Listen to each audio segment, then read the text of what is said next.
ሉሊት አረገዘች። ወይዘሮ አልማዝና ልዕልት ካሌብን ከቤት ለማስወጣት ያላደረጉት ያልቆፈሩት ድንጋይ አልነበረም። ነገሩ ግን ተቃራኒ ሆኖ ቁጭ ብሏል። የዳዊት ፍቅረኛ ዳዊትን ፍለጋ መጥታለች። ልዕልት የዳዊትን ፍቅረኛ አልወደደቻትም። ዳዊትና ልዕልት አንድ ላይ ቁጭ ብለው ስለ ሉሊት እርግዝና እያወሩ ነው። እናም እንዴት ይህ ሊሆን ይችላል? በፍጹም እኔ አልቀበለውም። እኔ ይህን ነገር ማመን አልችልም እያለች ለዳዊት ስትነግረው ዳዊት ደግሞ እንዴ ምን እያልሽ ነው? አንቺ ምን ያበሳጭሻል ታዲያ? እነሱ አስበውበትና አቅደውበት ያደረጉት ነው። ስለዚህ እነሱ ከተዋደዱ ደግሞ እኛ አይመለከተንም፣ አያገባንም ብሎ ለልዕልት ሲመልስላት ዳዊት ልዕልትም ቆይ አንተ ለሱ ጥላት አልነበርክ እንዴ? ዛሬ ተነስተህ እንዴት እንደዚህ ልትል ትችላለህ? ሉሊትን ካሌብ አይሆንሽም፣ ይህ ሰው ላንቺ አይጠቅምሽም እያልክ ስትላት አልነበር እንዴ ስትለው በቃ የዛ ጊዜ ስሜታዊ ሆኜ ነበር። ነገር ግን አሁን ያ ስሜት የለም። እናም እነሱ ወደውና ፈቅደው ካደረጉት እኛ ምን አገባን? አንቺስ ራሱ ምን ያበሳጭሻል? በቃ ሆነ ተከሰተ።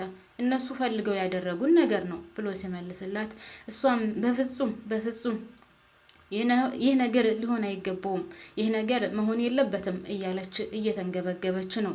ምክንያቱም ያሰበችውና ያቀደችው ከእናቷ ጋር ሆና ካሌብን ከቤት ለማስወጣት ነው። ወይዘሮ አልማዝስ ይህን ነገር ስትሰማ ምን ታደርግ ይሆን? የሆነን ለመናገር ውድና የተከበራችሁ ቤተሰቦች እኔ የሉሊት ማርገዝ በጣም ነው ደስ ያለኝ። ምክንያቱም እነሱ ካሌብን ለማስወጣትና ሉሊትን ለመጉዳት ያላደረጉት ነገር የለም። ሉሊትን ብቻዋን ለማስቀረት ያልቆፈሩት ድንጋይ የለም። እናትና ልጁ ልዕልት አሁን ጥሩ ሰው መስላ ትቀርባታለች ለሷ። በጎን በኩል ግን የሚደረገውን ነገር ለእናቷ እየነገረች የሉሊትን ክስረት ነው እያመጣች ያለችው። እናም አንዳንድ ጊዜ እግዚአብሔር መልካም ነው አይደል? እናንተስ ምን ትላላችሁ? ወይዘሮ አልማዝ ይሄን ነገር ስትሰማ ምን ትል ይሆን? አስቧ አቀዷ ሁሉ ነገሯ ተበላሸባት። እሰይ ሀሳብ አስተያየታችሁን እስኪ በኮሜንት አስቀምጡልኝ ውዶችዬ። ሰላም ጤና ይስጥልኝ ውድና የተከበራችሁ የቻናሌ ቤተሰቦች፣ ዛሬ የሆነን ለመናገር ደስ የሚል ዜና ነው ይዤላችሁ የመጣሁት። በቃ ሉሊት አርግዛለች። ከአሁን በኋላ ሰማይ ዝቅ መሬት ከፍ ቢል ሉሊትንና ካሌብን መለያየት አይችሉም። ወይዘሮ አልማዝ ስታደርገው የነበረው ሁሉ ውሃ በልቶ ቀርቷል። እስከዛሬ ድረስ ሉሊትን ስታሰቃያት የነበረውና ካሌብንና ሉሊትን አንድ እንዳይሆኑ ስታደርገው የነበረው ነገር ወድቋል። በቃ ከስሯል ማለት ነው። እናም ውዶችዬ ወደ ቻናሌ እንኳን ደህና መጣችሁልኝ። ለዚህ ቻናል አዲስ ከሆናችሁ የቪዲዮ የሚደርሳችሁ ሁላችሁም ላይክ እና ሰብስክራይብ በማድረግ ዛሬ ደስታችሁን እንድትገልጹልኝ እፈልጋለሁ። እኔ የሆነን ለመናገር በጣም ነው ደስ ያለኝ። እስከ ዛሬ ድረስ ያው አሁንም በነገራችን ላይ ሉሊት ነፈዝነቷ አልለቀቃትም፣ ልትነቃም አልቻለችም በሉሊትና በወይዘሮ አልማዝ ዙሪያ።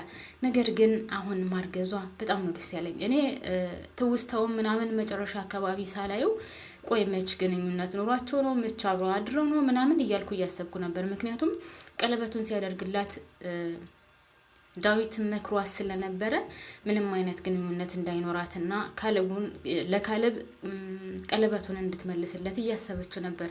እናም እቅዷንና ሀሳቧን ወይም የጀመረችውን የድርጅቱን ነገር ሳጨረስ ምንም ማድረግ እንደማትፈልግ እየነገረችው ስለነበረ መጀመሪያ በእግሯ መቆም እንዳለባትና ያሰበችውን ሁሉንም ማስተካከል እንደነበረባት አሁን ማግቢያዋ ጊዜ እንዳልሆነ ለካሌብ እየነገረችው ነበር። እናም ያ ስለነበረ በምን አይነት ግንኙነት ኑሯቸው አረገዘች እያልኩ በጣም ሳስብ ነበር። ነገር ግን መጨረሻ ላይ ሀሳቧን ወይም ወደኋላ መለስ ብላ ስታስብ ስላየሁት በጣም ነው ደስ ያለኝ። እናም አሁን አርግዛለች። የእውነት በጣም ነው ደስ ያለኝ። እናንተስ ደስ ያላላችሁም?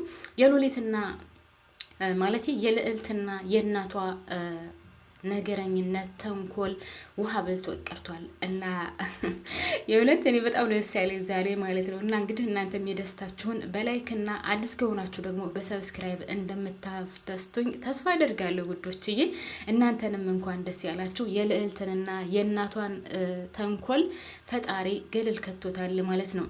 በሌላ በኩል የዳዊት ፍቅረኛ መታለች። የዳዊት ፍቅረኛ ዳዊትን ፍለጋ መታለች። እናም መታ በር ስታንኳኳ አበባ ናት የከፈተችላት።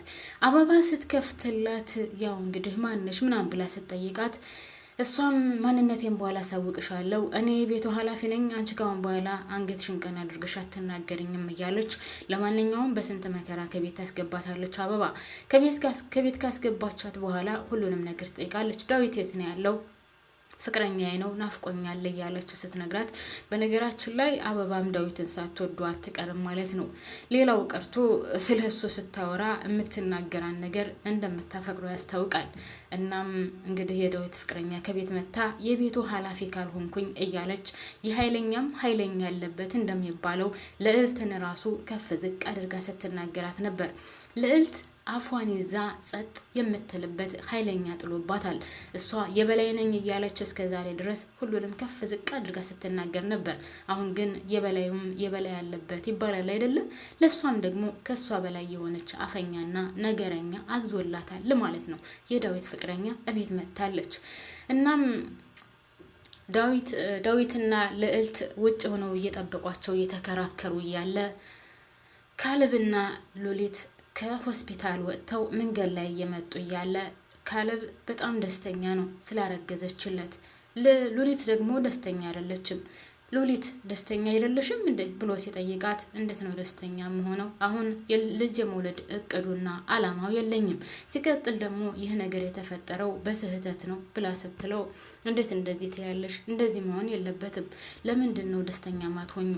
ልጅ እኮ የፈጣሪ ስጦታ ነው። ስንቶች ልጅ እየፈለጉና ልጅ እየተመኙ የማይሰጣቸው አለ እና ደስተኛ መሆን ሲገባሽ እንዴት ነው እንደዚህ የምትሆኙ ብሎ ሲላት፣ እኔ በፍጹም አሁን ደስተኛ ሁኜ እንድታየኝ ነበር የፈለከው? እኔ በደስታ እብድ እያልኩ ነበር እንድታየኝ የፈለከው? በፍጹም እንደዛ ሊሆን አልችልም። ምክንያቱም በስህተት የተፈጠረ ነገር ነው። አቅደንበትና አስበንበት ያመጣነው ነገር አይደለም። ስለዚህ እንዴት ብዬ ነው ደስተኛ መሆነው ብላ ለካሌብ ስትመልስለት፣ በፍጹም እንደዛ መሆን የለበትም። መሆን ያለበት ደስተኛ እንድትሆኝ ነው። ደስተኛ መሆንም ነበረበት። አንቺ ደስተኛ መሆን ነበረብሽ። እንዴት ሊከፋሽ ይችላል ብሎ ሲላት፣ አሁን በቃ በዚህ ዙሪያ ማውራት አልፈልግም፣ ነገር ግን ደስተኛ አይደለሁኝም። እናም ወደ እነ ሉሊት እንሄድ ብላ ወደ ልዕልት ወዳሉበት ትሄዳለች። ሁላቸውም ተያይዘው ወደ ቤት ይገባሉ። ተያይዘው ወደ ቤት ሲገቡ ደግሞ በጣም የሚገርመው ነገር ውድና የተከበራችሁ ቤተሰቦቼ የዳዊትን ፍቅረኛ ከቤት ያገኟታል ማለት ነው። የዳዊትን ፍቅረኛ ከቤት ሲያገኟት ገና በሩን አንኳኩቶ ሲከፍቱ መጀመሪያ የገባው ዳዊት ስለነበረ ዴቭ ብላ ሂዳ ወገቡ ላይ ጥምጥም ስትልበት እሱም እቅፍ ካደረጋት በኋላ እንዴት እስካሁን ድረስ ትጠፋለህ? የት ሄደህ ነው? ለምንድን ነው እስከዚህ ድረስ የጠፋኸው? ምናምን ብላ ጠይቀዋለች። እሱም ለምንድን ነው የመጣሽው? ለምን መጣሽ ብሎ ከጮኸባት በኋላ እኔ አንተን ፍለጋ ነው የመጣሁት፣ ለምን መጣሽ ትለኛለህ እንደ ብላ እሱንም ትጮህበታለች። በዛ መካከል ልዕልት በጣም ተናዳለች። ፍቅሬ ውዴ እያለች የዳዊት ፍቅረኛ ስትጠራው፣ ልዕልት ደግሞ ዳዊትን ስለምትወደው በጣም ተናዳለች ማለት ነው።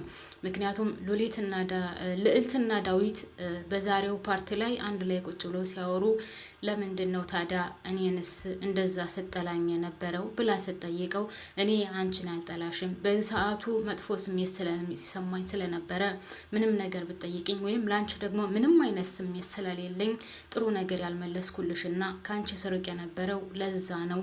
ነገር ግን እኔ አንቺን አልጠላሽም ብሎ ሲላት፣ እና እኔንም አጠላኝም ማለት ነው ብላ አሁንም ድጋሚ ስትጠይቀው፣ ለምን እጠላሻለሁ? አንቺ ስለወደድሽኝ እኔ አልጠላሽም። ነገር ግን ያው እንደነገርኩሽ በሰዓቱ ለአንቺ ጥሩ ስሜት አልነበረኝም። ሲቀጥል ደግሞ እናትሽ ወንጀለኛ ሆና እያለ የእናትሽን ወንጀል ደብቀሽ ከእናትሽ ጋር ስለምትሰሪ፣ እናም እናትሽን አሳልፈሽ ከሰጠሽኝ እኔ ካንቺ ጋር ምንም አይነት መጥፎ ነገር ስሜት የለኝም ብሎ ሲላት፣ እሷም እኔ አሁን እየነገርኩ ያለሁት ስለ እናቴ ጉዳይ አይደለም፣ እኔ እወድሃለሁ ብዬ ነገርህ ነበር ስትለው፣ እና ታዲያ እኔም እኮ እኔ አልጠላሽም፣ አንቺ ስለወደድሽኝ አልጠላሽም ብሎ ሲላት፣ እሷም የሆነ ነገር ተሰምቷታል ማለት ነው። ዳዊትም በነገራችን ላይ ለልዕልት ዛሬ ለስለስ ብሎላታል። እንደውም የሆነ ስሜት ያለው ነገር ነው የሚመስለው። ማለት የሆነ ነገሩን ስታዩት ለስለስ ብሎና በጥሩ ስሜት ነው ሲያናግራት የነበረው። እናም ውድና የተከበራችሁ ቤተሰቦች የዛሬው ነገር በጣም የሚገርም ነው። እኔ በበኩሌ በጣም ደስ ብሎኛል ማለት ነው። እናንተም ደስ ብሏችሁ ከሆነ ሀሳባችሁን በኮመንት ላይ እንድታስቀምጡልኝ እፈልጋለሁ። ቀጣይ ያለው ረዘም ያለ ስለሆነ ቀጣዩን በቀጣዩ ፓርቲ ይዤላችሁ እመጣለሁ። አመሰግናለሁ። በያላችሁበት ሰላማችሁ በዝዝት ትረፍረፍ ይበልልኝ። ባባይ ወዶችዬ ፕሊስ ላይክ ማድረጋችሁን አትርሱ። ስወዳችሁ ማለት ነው። ስወዳችሁ ላይክ አድርጉልኝ እሺ ወዶችዬ።